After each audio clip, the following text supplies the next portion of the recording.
Jesse Ventura is not your average politician, unless your average politician was also a Rolling Stones bodyguard, a Navy SEAL, and a professional wrestler. There's a reason that they call me the Body, Piers. Jesse's also a Hollywood action hero, a visiting fellow at Harvard, and a noted conspiracy theorist. I speak my mind, whether anyone likes it or not. He's seen it all, he's done it all. So what's left for Jesse Ventura? Could the Body be planning a run for the White House? You'll be the first to know, Piers. Tonight, Jesse Ventura on JFK, conspiracy theories, and what he says the American government is doing behind closed doors. All the people that question me, I turn around and say, well, how much independent investigation have you done? Jesse Ventura for the hour. This is Piers Morgan Tonight.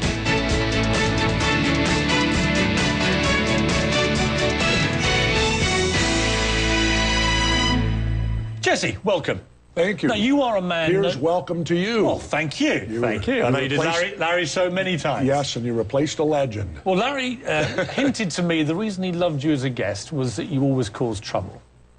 Well, you know, if telling the truth causes trouble in the United States today, then yes, I do. Excellent. Well, let's have a lot of truth-telling and trouble. To me, truth-telling shouldn't be trouble.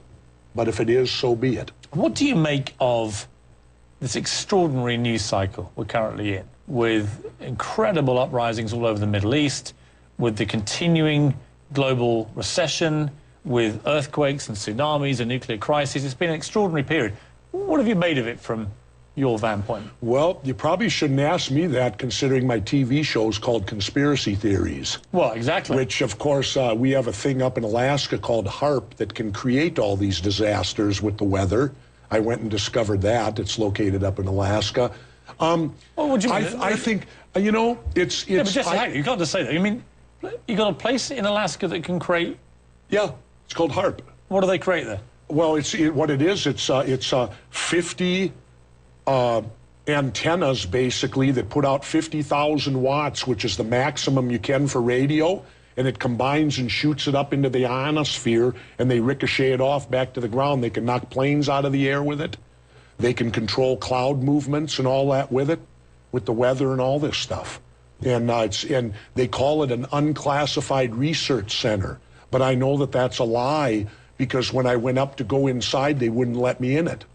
So clearly it is classified, so they're lying on the classification to begin with, which is, you know, governments do that. They lie a great deal, it seems, today. Well, that's also the theme of your book. Coming back to what's going on in the world. Yeah. I think that, you know, you're always going to see a rise up of the workers, of the people at a certain point when they've been oppressed long enough. And it seems in the Middle East, they've been dealing with these dictators, and they've been dealing with dictators and not fair elections or not having elections. And generally, it's the youth, which I think it is over there a great deal, too, young people. Young people are traditionally always not satisfied with the status quo.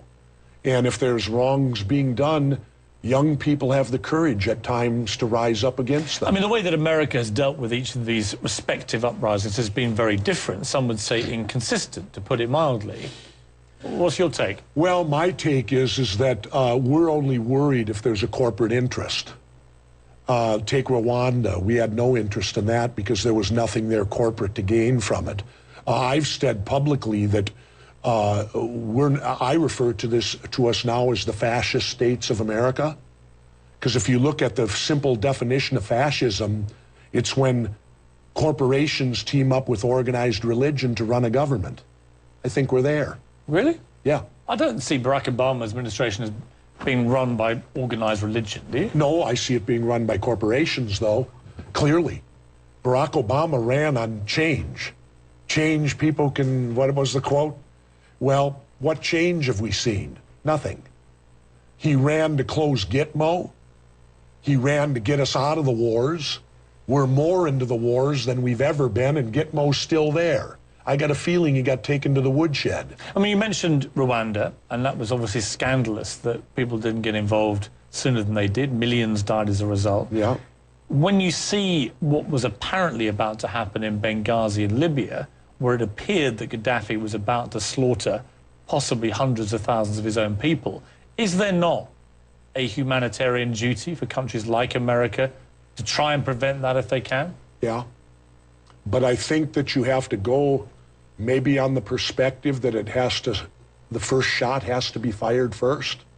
But it was being fired. He was killing people. Oh, he was? Well, then, sure. Then obviously there should be an intervention at some sort.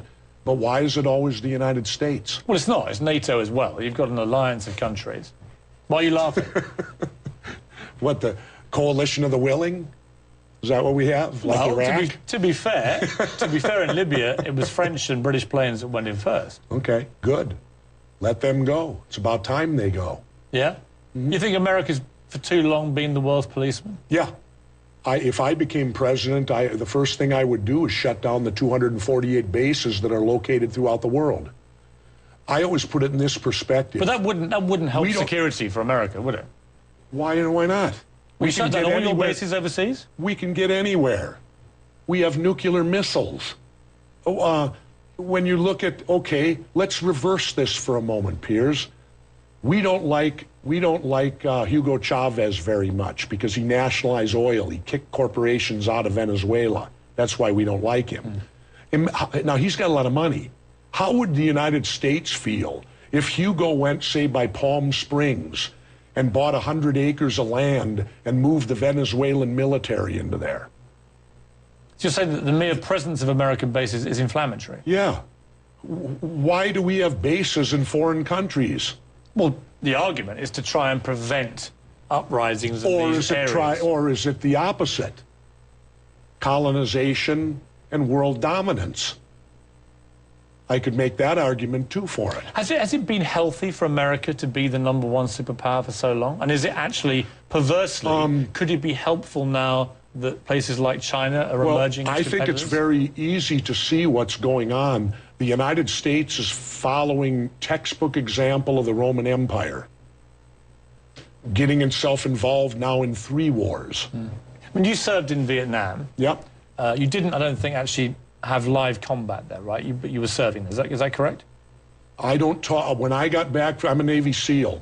When I got back from my service overseas on my first deployment, the My Lai massacre had just happened or was just in the headlines. I was brought in by my commanding officer, my entire team, and we were ordered. We were to discuss nothing of anything we did or any ops we were on, because normally the SEALs are all part of a top secret operations.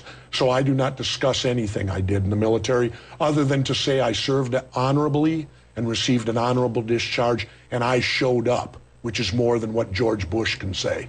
Yeah, I mean, the point I was going to make is, what lesson did you learn from being in the military about the reality of war? Probably the biggest lesson I learned happened in 2004 when I was teaching at Harvard, and McNamara came through and admitted the Gulf of Tonkin incident never happened. That was the incident, the false flag operation, that got us into the Vietnam War with ground troops over something that never occurred. They made it up. Well, if you start studying history closer, you find that most all wars are based on false flag operations to get the people, to convince the people that they're under attack in some way so that they will support the wars. I mean, do you think, as a matter of principle, as with Vietnam, as you're seeing in Libya, that America and the West generally should stay out of civil war? Yeah. Let countries fight it out if they want to? Yep. Could be a more sensible and, dare I say it, cheaper foreign policy? Well, I don't know. It would certainly be cheaper. And again, what made us the policemen of the world? What do you do then about somewhere like Iran, where they have uprisings in Iran, they have a form of civil war, and the bad guys get in charge? The extremists take hold of a country, and then they become a genuine threat, not just to America, but particularly to Israel, That's true, but other countries. Look at all the bad guys we support, simply because they're our puppets. Well, support stroke control, perhaps. Well, but well, let me put it to you this way. I was in the Philippines the day that Ferdinand Marcos declared martial law and became a dictator. He didn't do it without our permission. We gave him permission to become a dictator. Because what? He was our boy. He was our pawn. As long as they answer to our corporations, we're good with them. But isn't that the nature of the beast? Isn't that the way it has to be? Does it? Well, the alternative is you just let every country get on with it. And as you Well, and the reason shouldn't countries determine their own destiny? Possibly, but as I say, you end up then with the possibility of further Irans, which is dangerous to world peace. No one disputes that. You have a huge country run by a guy who's publicly said that he wants to annihilate Israel. And these are dangerous people who then have the power to do what they say they're going to do. That can't be allowed to happen, can it? Isn't that why America and the West generally has to do dirty deals with the devil occasionally? Do they? I don't know. Well, is it the alternative is just to have open season everywhere? Well, where America has no influence over any part of the world. That can't be healthy, surely. Well, it isn't America having the influence. It's the national corporations have the influence.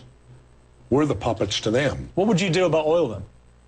What do you mean? What would I do? Well, for example, by your yardstick, if you don't go and get involved in places like Egypt, when there's an uprising as there was, and you get extremists in charge who decide they want to punish America, and they want to get together with the Syrians and the Yemeni and the Iranians, and they're going to stop any oil coming out of the Middle East to America, then what? Well, that would devastate your economy here. No, not necessarily. And it would devastate all Americans. I live in Minnesota, and we don't get any oil from there. Ours comes from Canada. The point I'm making is there's oil all over the world. But the world is running out. But our dependence, don't you think we need to shed our dependence on it? All the money we're spending in these wars to get oil, if we turned around and spent that on solar energy and moving that forward, things of that nature forward, the amount of money we're spending to secure this oil, if we took half of it and just spent it on alternative energy, we could break this resistance, and then we wouldn't be compelled to have to go over there and ensure. Do you want to know why we're in Afghanistan? I'm fascinated. It came to me 6 months ago when a story came out that they found a vein of lithium there that they say is worth $1 trillion. Now, what is lithium used for? Every cell phone, every computer, and soon-to-be electric cars. Yeah, so why don't they just, Piers, tell me the truth? No, but Jesse, that's not... We're going there to get lithium so that we can live like we live. Don't sit and try to sell me we're to give democracy to the world. Jesse, it sounds a bit like you've been on lithium. Come on, you can't seriously imagine we've gone to war in Afghanistan over lithium. Come on. Be serious. I am serious. My brother just served a 7-month tour of Afghanistan. I am serious. He did not risk his life for lithium. What did he risk it for? He risked it because everybody knows that Osama bin Laden was training people to commit atrocities in Afghanistan. We all know that? That's a fact. You're talking to the wrong guy. Well, you're a conspiracy theorist. I don't believe 9/11. But you don't believe in anything. No, I believe... You believe everything has an ulterior motive. Not true. Not true at all. I've read your book. Not true at all. Let me have a short break. When I come back, I'm going to throw at you a few stories. I want to see what you think happened. Let's test these conspiracy theories. All right.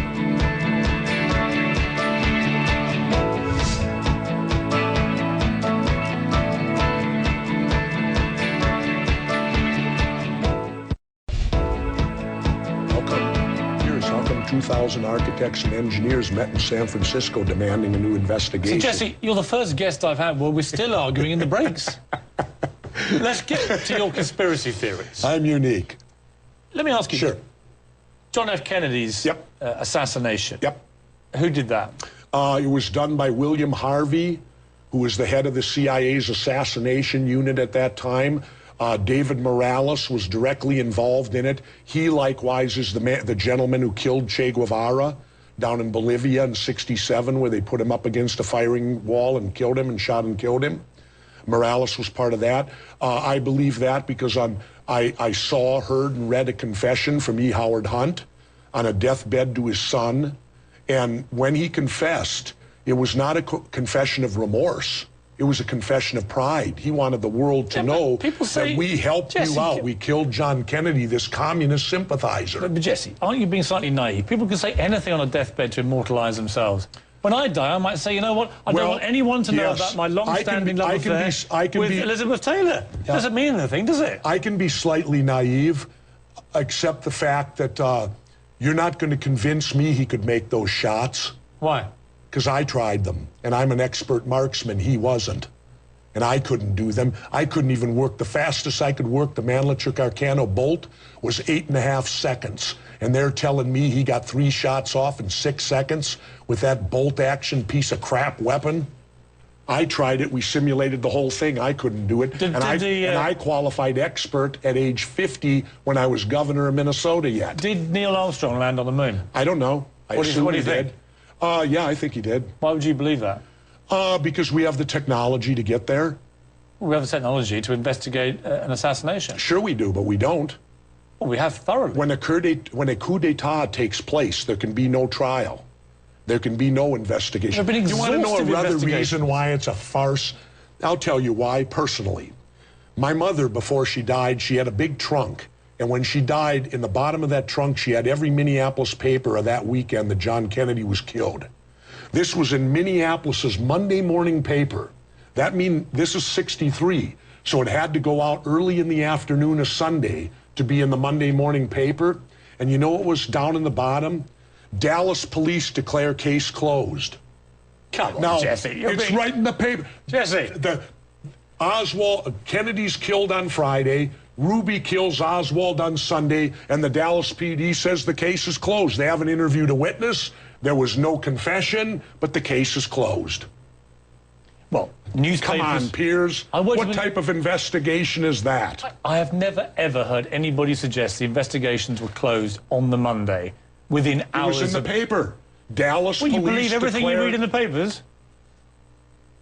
I did then. I have rarely encountered a man who believes less about what he reads in the papers. And now you want me to base your whole conspiracy theory Not my whole. on the fact that you've read one line in your mother's newspaper from the time? I've studied John Kennedy for 25 years, Piers. I'm not basing this on reading one line in the paper. I'm basing this on reading everything I could get my hands on. Let's move to 9/11. Your theory of 9/11 is what? My theory of 9/11 is that we certainly, at best, we knew it was going to happen. They allowed it to happen to further their agenda in the Middle East and go to these wars. So just to clarify, President George Bush knew that 9/11 was going to happen, that 3,000 people were going to get murdered. They had all the information. If you looked at the NSA documents, if you look, well, put it to you this way. The August 6th memo was pretty clear.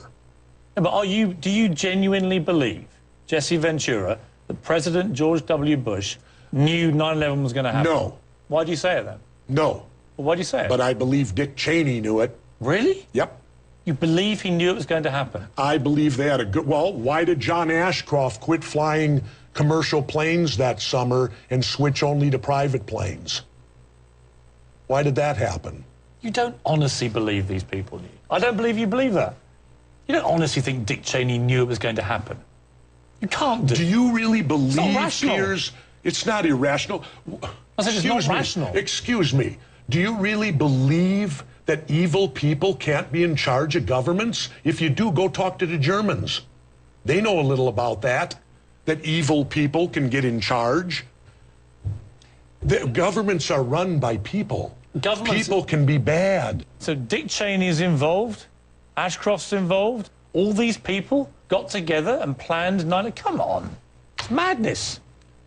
Oh, that's madness. But you'll fully accept that 19 Islamic radicals armed with box cutters taking orders from a guy in a cave in Afghanistan could defeat our multi-billion-dollar air defense system, which the Russians couldn't do. Jesse, that's exactly what happened.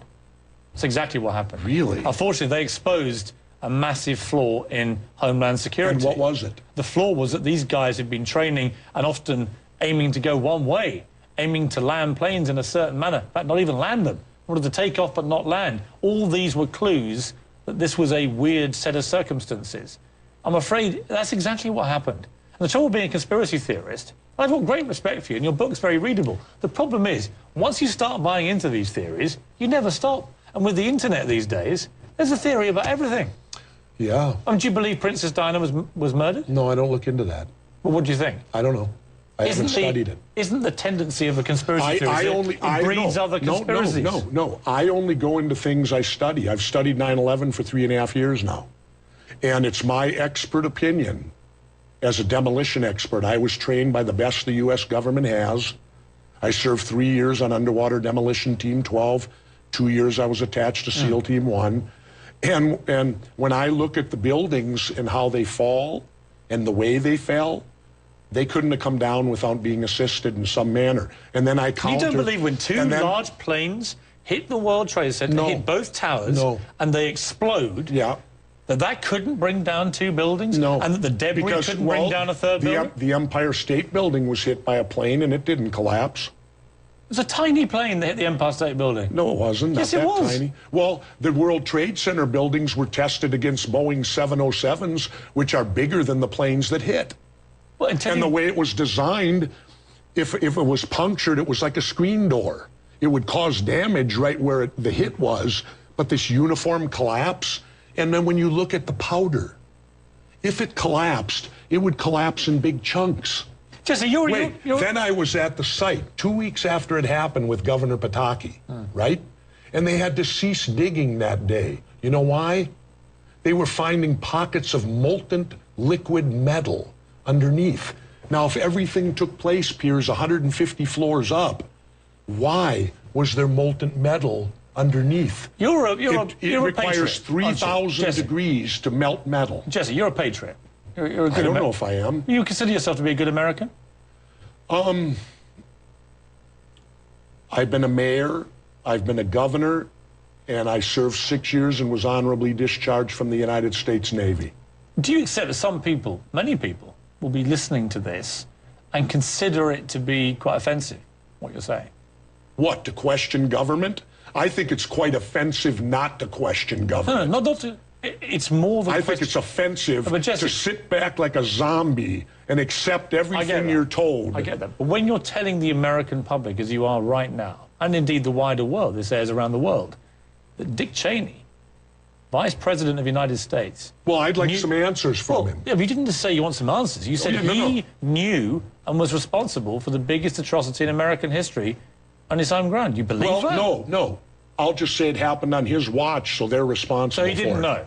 I don't know. Listen, we're going to take a break so that we can all just deep breath, calm down. Before we go, just clarify me one more time, because you said Cheney knew and then he didn't know. Did he know or not? I don't know. You don't know? I don't know. I wasn't there. I wasn't there. But I certainly have questions for him that were not answered. I get it. We'll be back after the break. Thank you, Jeff.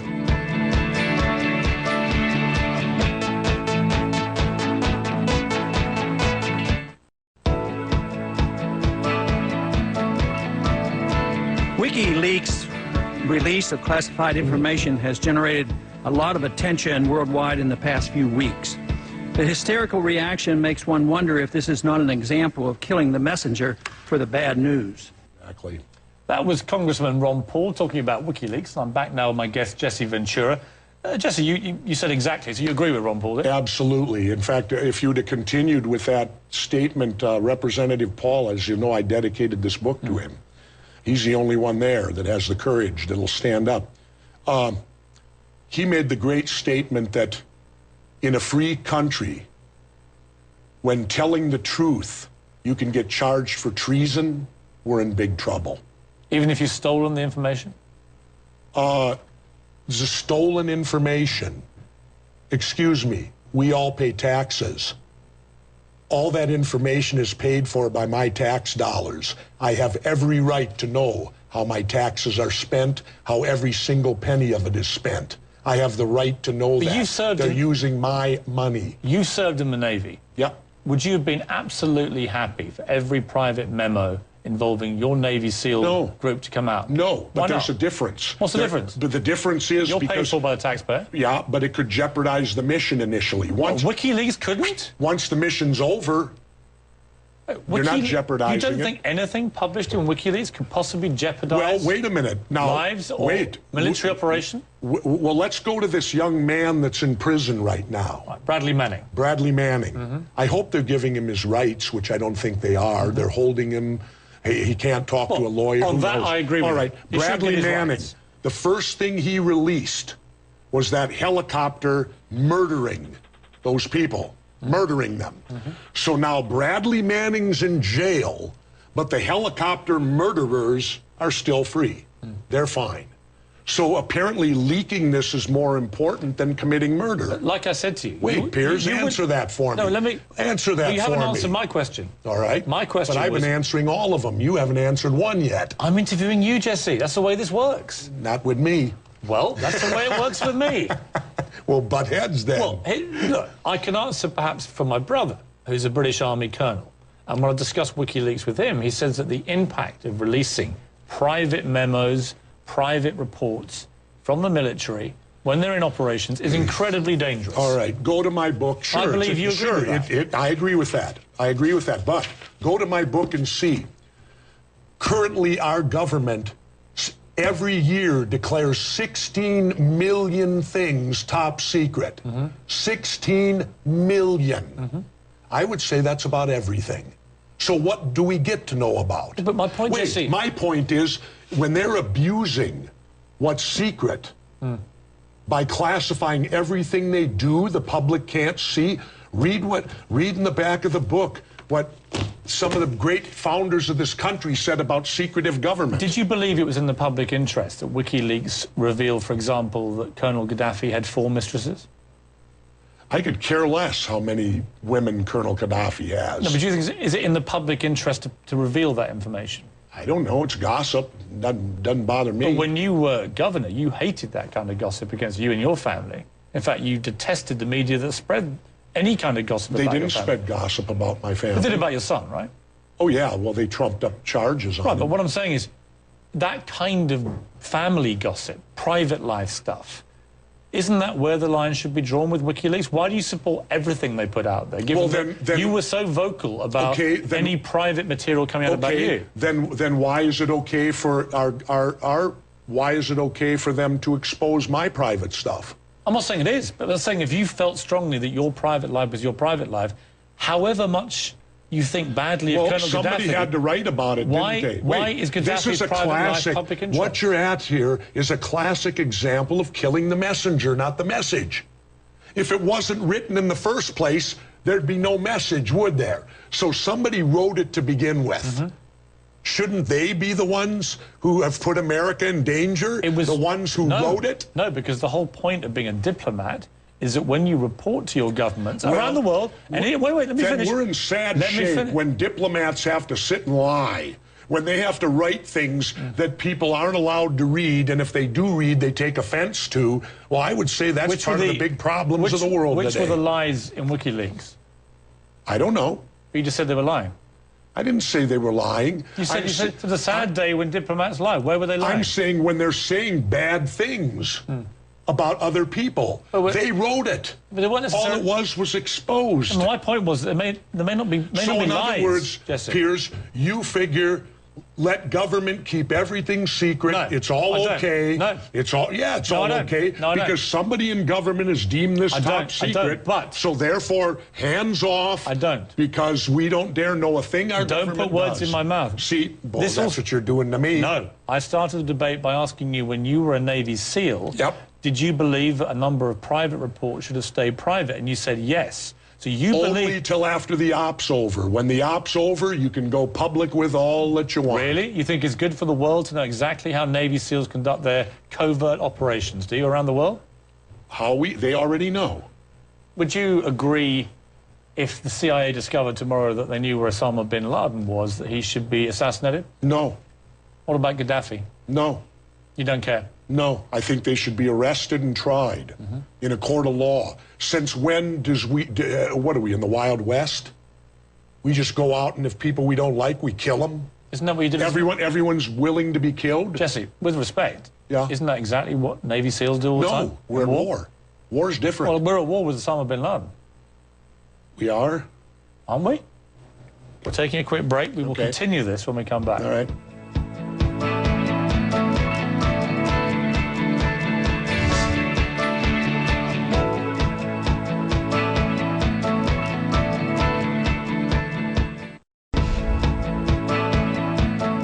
I'm back with my special guest, Jesse Ventura, who's on the put it mildly, feisty form this evening. Well, I've been gone to Mexico 4 months and hadn't had no one to talk to, Piers. Well, I'm glad so you're the guy. Glad it was me, Jesse. Now, let me put you in a hypothetical position, Jesse. Yep. You are President of the United States. Yep. And by the way, this wasn't at one stage a fanciful notion. You were doing very, very well as governor of Minnesota.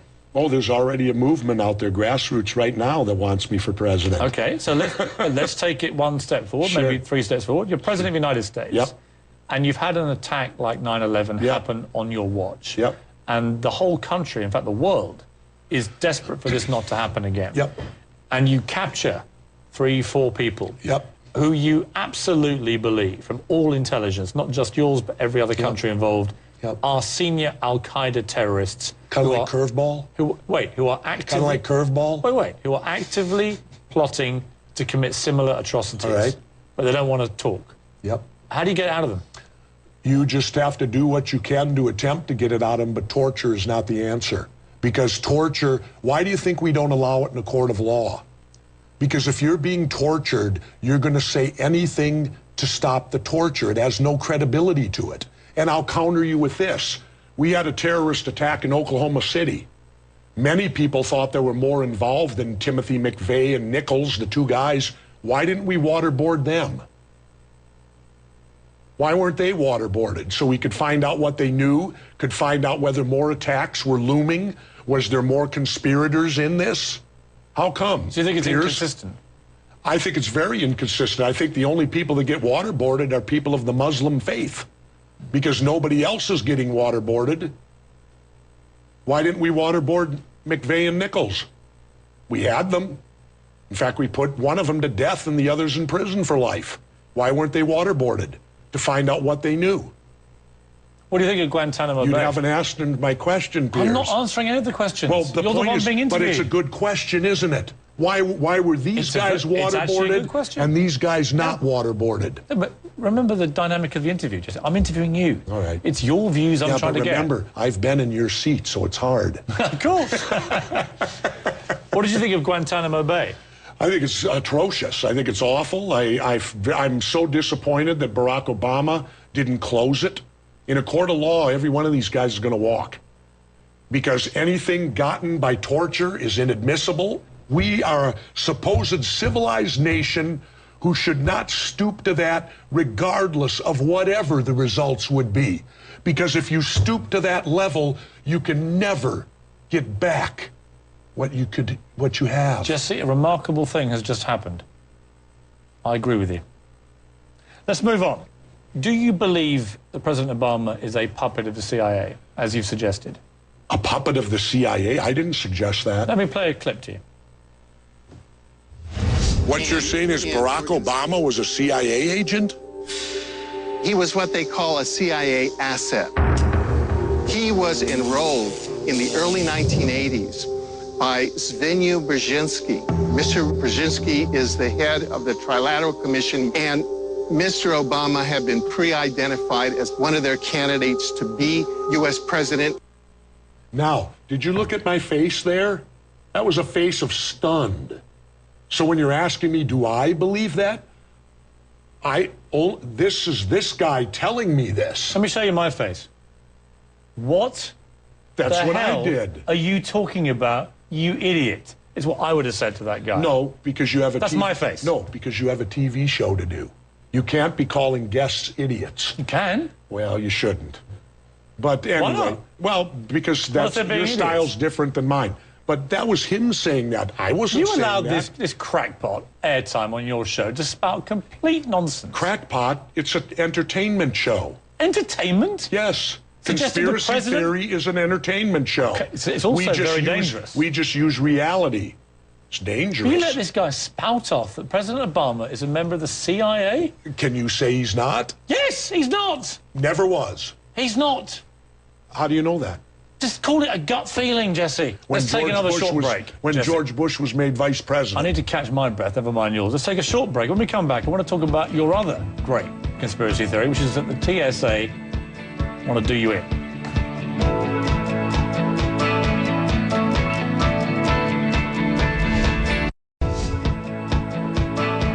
Good at hitting buttons. Now, Jesse. Yep. We've had a lot of lively discussion here. Let's turn to all of your pet hates. And we're still smiling at each other. Smiling. See, we can get along and have lively discussions. Absolutely right. Tell me about your battle with the TSA. Well, it's still in court, or it's pending court because it's with Homeland Security also, and Janet Napolitano, the head. I've brought a federal lawsuit against them on the Fourth Amendment, the Bill of Rights, and I do this as an individual. What do you object to?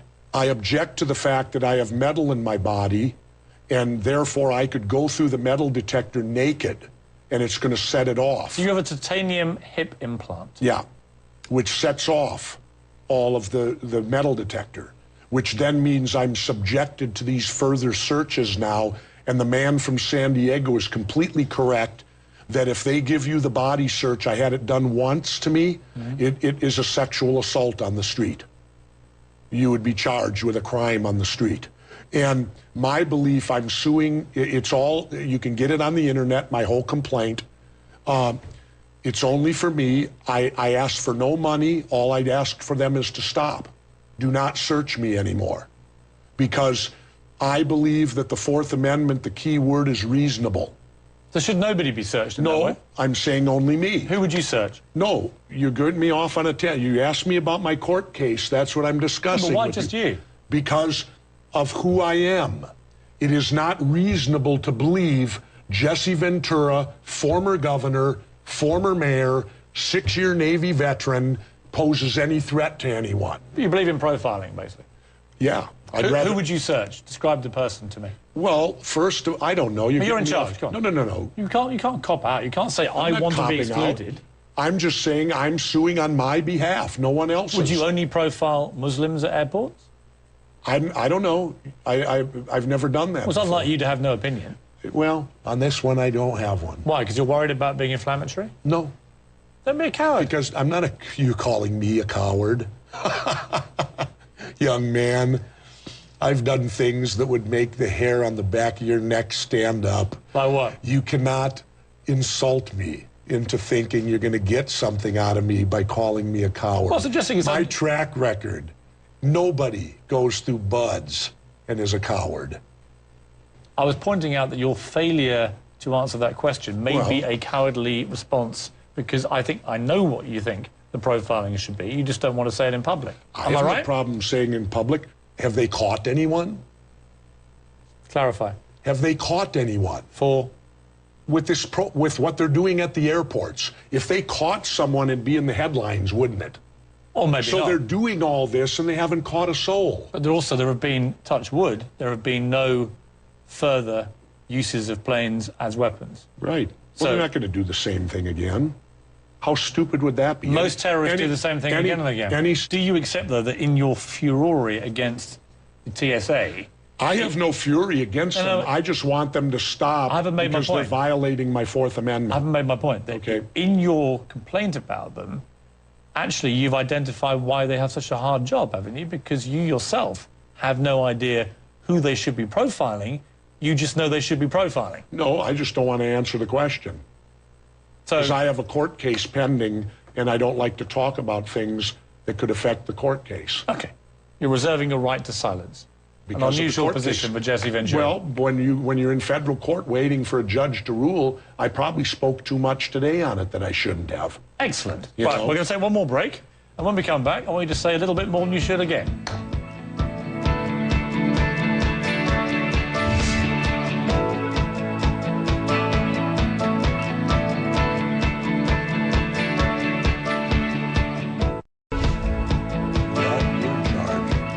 Back with my special guest, Jesse Ventura. New book, 63 documents the government doesn't want you to read. I'd imagine this program could become document number 64. No, do you know why we picked 63? Go on. Could have probably got 263. I picked 63 because that was the year they killed President Kennedy. Right. And I thought the significance would be good, 63. Will you ever be running for president? Would I? You know, you never say never. I mean, I've learned that in my 59 years now that you never shut a door. Do I have an intention of running? No, not at this time, unless they want to move the White House to the Baja. You know, right now I like my life down there. Also, I think that if I ran for president, it would be very dangerous for me and my family. Why? Well, because I don't believe the power structure would allow a rogue like me to get in there. Because one of the things that disturbs me the most was when President Obama and all these guys, whenever they come into office, the first thing they tell the public is, it's time to move on. We can't look behind us anymore, no matter what's been done. We're going to move on. Well, that's the government's way of covering their asses, so that anyone that's in office can do anything they want, and the people that come after them, they're all part of the same system, will never look back or do anything to anyone that... What are the other barriers to you being president, do you think? The fact that I hate the fundraising, because to me it's panhandling or bribery. Mm-hmm. If you panhandle, you say, give me money so I can do this job, that's panhandling. If you give back a favor, then it's bribery. And we have an entire system built upon panhandling and bribery. What about religion? Well, I have a problem there too, because I've now admitted I'm an atheist. And in this country of the United States, which is fascist now, in my opinion, is organized religion teaming up with corporations to control the government. In the United States, there's some prevailing feeling out there that because you don't believe in the Tooth Fairy, Santa Claus, the Easter Bunny, or God, this being you can never see, or it exists only in your mind, that somehow you don't have values. Jesse Ventura doesn't actually exist, of course. It's a fictitious character that you created. Mm-hmm. Are you going to stay with Jesse Ventura? No, I'll kill him. Really? Mm-hmm. When? I don't know yet. Soon? But the day's coming. I can't answer. How are you going to kill him? I will disappear. So this might be the last interview Jesse Ventura gives. No, because I'm on the book tour. I'll be giving interviews for another 12 days. So the death of Jesse comes in a year? Possibly. And that's it? Gone? Gone. All over? All over. Well, I'm glad to have caught you before it was too late, Jesse. Well, and then again, I don't want your peers calling me a liar, because I could be here 15 years from now and be the president. You know what? Stranger things have happened. That's right. Jesse Ventura? My friend, thank you. Thank you for your time. It's been a pleasure. And like I said, you're very good at hitting buttons. Thank you, I see Jesse. why they hired you. I'd take that as a compliment.